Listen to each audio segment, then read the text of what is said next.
Son eğer misal için yok vermeyen değilsen sen ne diye sen hükümete onda ne değil sen karşı değil. Короче.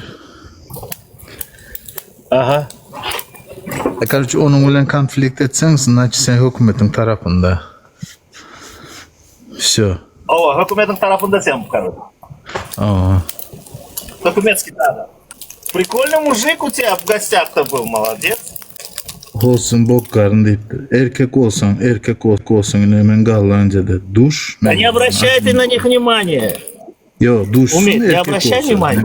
Men prosto onu nemetmen atayım da. Efire girip burun açacak. İyilin içinde. Erkek olsa men duşmalı. Duşan vaktan video çekmeli ne duştum deyip. Nadin nikakol politsiya zat açacak değil. Satacak değil deyip. Duş görkesin erkek olsa. Son söğü versin arkaya. Şu yüzüme gelen vakti söğüsün.